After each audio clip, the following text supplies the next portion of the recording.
Hey guys, this is Jason from Pyramind. We're going over the new update from Captain Chords, so let's check out what's under the hood with this.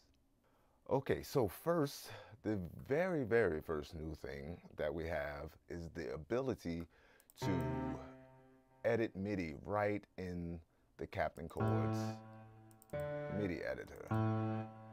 So here we can, create custom chords, custom voicings and everything for each and every one of your chords. So you can take like this simple C dominant 7th chord that I'm making right now, and we could voice it differently. I could drag this up here, like if I want to voice it like that. Basically it's a full-blown MIDI editor now. So you can, like I said, create your custom template, your custom sounds for your chords within here.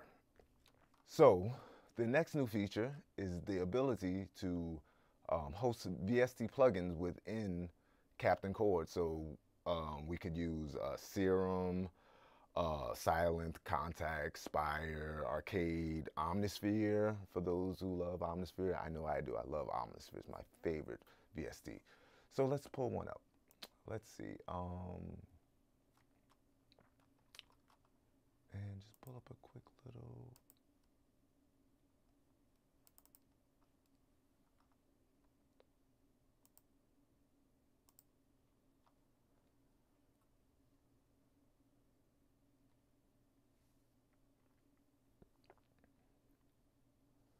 So I have Massive pulled up, and now I'm just going to play the sound of these chords played through Massive.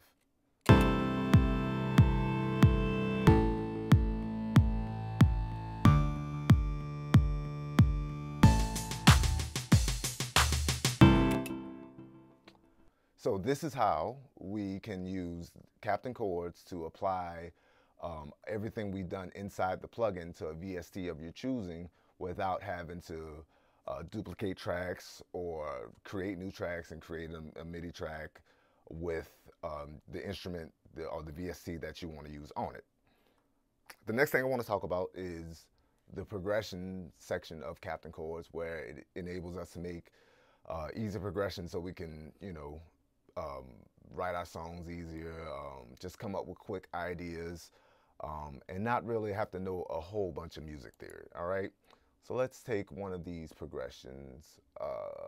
Yeah, this is a common one. And so here we have our progression, which is playing D minor for 1 bar, F major for 1 bar, C major for 1 bar, and B flat major for 1 bar.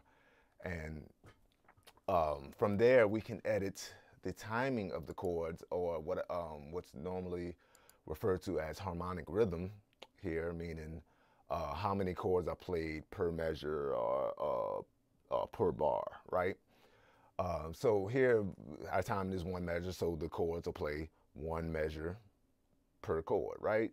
So if we go over to this adventure one, it's a different timing, and it gives us different feeling and different emotional context for the chords, right?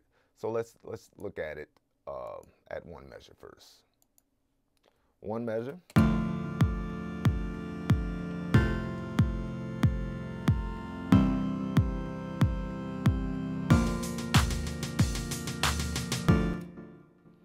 Right? So as you can see, like I said, the chords play for 1 measure. Now let's look at,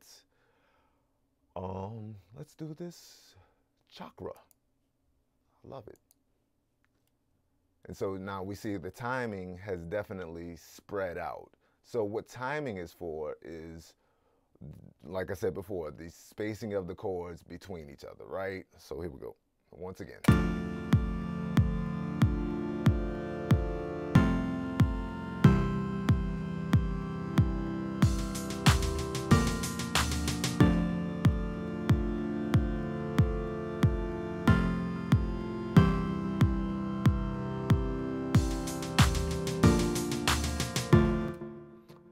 Okay, so that covers the timing. And as you can see with this timing on the chakra, timing called chakra, the chords last for one bar plus 2 beats. Then the next chord is played for a half of a measure. Then the next one, it repeats, a bar plus 2 beats, or a bar and a half, once again, plus the next chord being the last 2 beats of the measure. So from there, rhythm is different from timing, because the rhythm controls rhythm within the measure. Let's look at a simple rhythm. Let's do this Egypt one. Yeah. So now you see it's completely changed, right?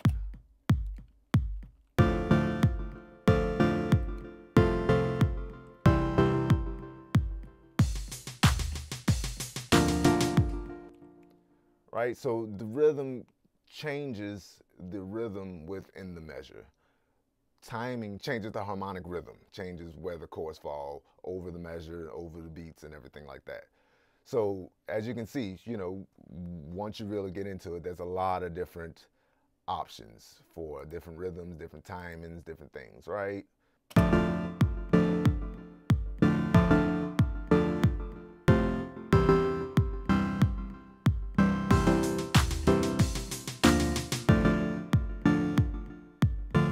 So we've used a plugin, which this is massive. We've used them as our sound source, but there are a bunch of built-in preset sounds that you can use to, you know, get your ideas out, and again, for a speed of the creation process. It's really easy.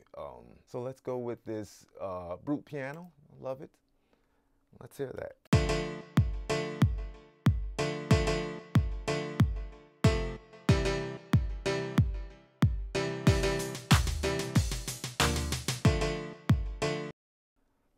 Right, so that's one set of sounds you could use, one preset you could use. Let's look at some more. I think I want a plucky sound. Yeah, where are those plucks at?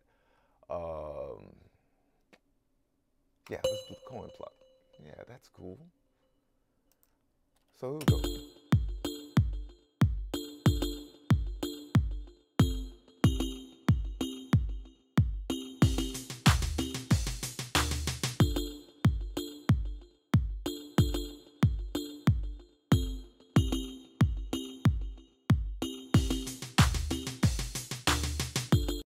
Right, so you can see how this would be a good source of ideas of building your song the way you want it to be structured, with the type of sounds you want to use, the type of chords you want to use, type of rhythms and everything.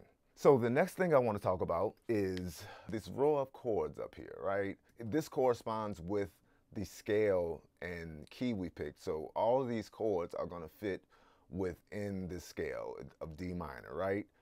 But then down below it, we have a list of substitution chords that we can use in place of said chords. For instance, like right here, this is our D minor chord. We can make this a D sus2, D sus4, D minor 7th, D minor 9, minor flat 13, D major, or D dominant 7th. Okay, so this way we can customize the sound of our harmonies, right? So we can use just triads straight up if we just want to use triads, or if we want to get into more advanced harmony, it's the ability to use 7th chords and suspended chords are right at your fingertips. Next over here we have our inversion section, where this basically all you're doing is saying, or telling Captain Chords, okay, I want this first chord to be a default triad. I'm gonna go back, default triad within the 2nd octave or 1st octave, right? So inversion changes the inversion of the triad, and octave changes where it's placed on the keyboard. I like the minimize leap, because between each of these chords, it'll keep good voice leading. So say if I start this one in 1st inversion, this next one, I want minimize leap. So it'll make sure that the voices move in the shortest distance possible to the next chord, which is really useful for getting smooth voice leading.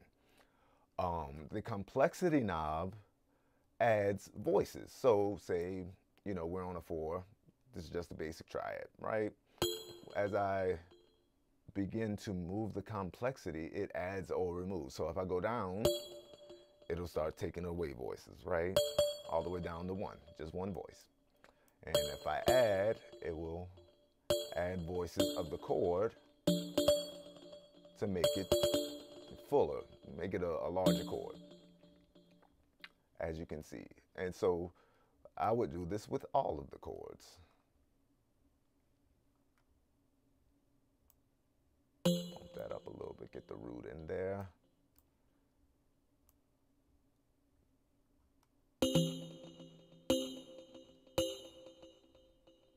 See if I can get it. All right, there we go. And the last one.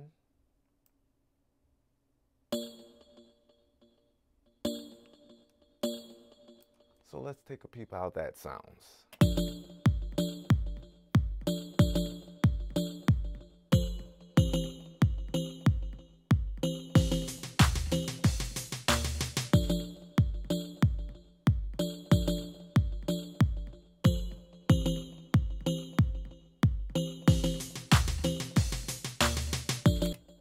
Let's talk about the strum. So we have space, strum, and swing, right? So space deals with the length of the note, right? So this is smart legato. So this is basically dealing with, like I said before, the length of each of the notes of the chords. Or if you're not doing chords, just the length of the notes, right? Strum imitates how a guitar would play it, right?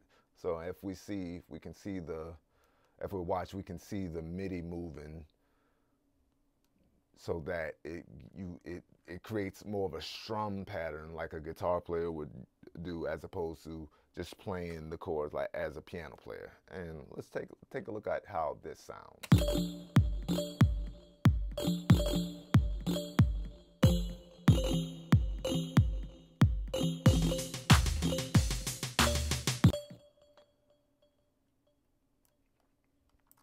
And swing, as you know, moves it to where there's a little bit more of a swing feeling to the rhythms. So here we go. Let's hear how that sounds.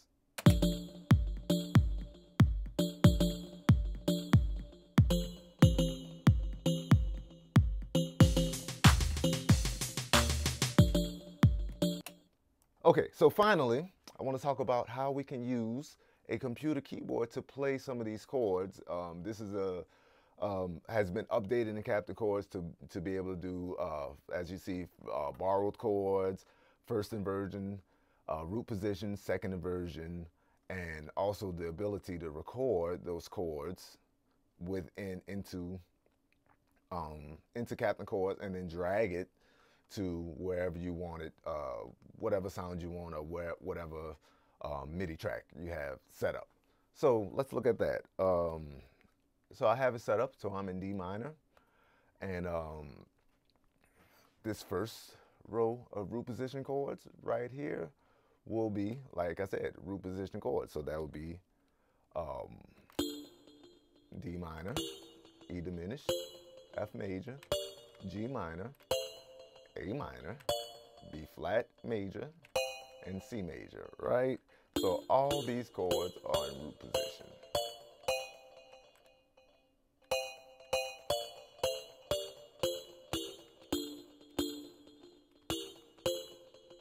And you can see the different qualities of the chords by the color coding, right? So blue is minor, red is major, and green is diminished. So you can immediately get a visual of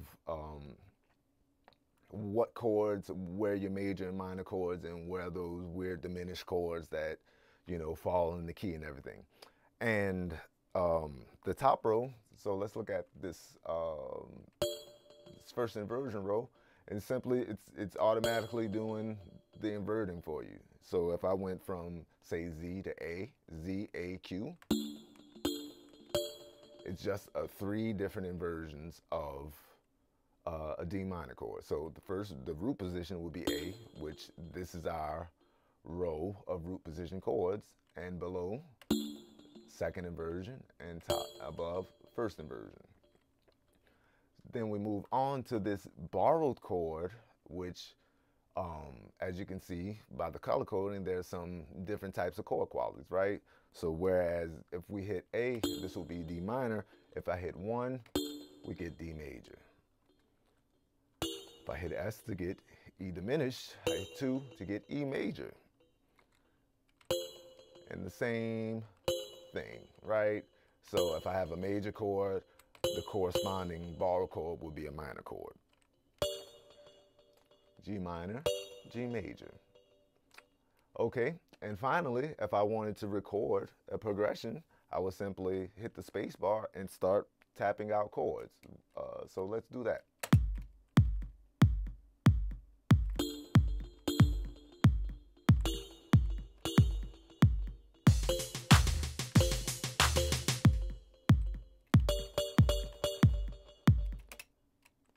Okay, and then from there I could take my MIDI just like with everything in Captain Chords. You can take the MIDI and simply drag it to the DAW. And there we go, right? And so now we have our MIDI on our track, and we want to switch to the MIDI in tab, so it will allow the MIDI to pass through and play. It'll allow Captain Chords to play the MIDI you've actually put on the track, as opposed to just playing what you've put inside the plugin. So once you've came in here, you made your verse the way you wanted, you made your pre-chorus the way you wanted, and everything, right? Chorus and the drop. You can drag, like I said, you can drag the MIDI and put it right on to the MIDI track and edit even further from there, if that's your preference. So let's check out how this MIDI sounds.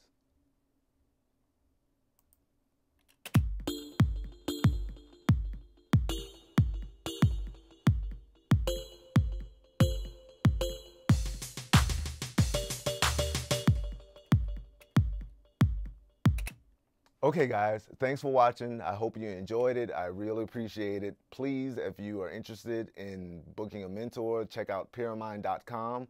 Also, like and subscribe to our YouTube channel, and I'll see you on the next one. Need help with a mix, music theory, or production in Logic, Ableton Live, or Pro Tools?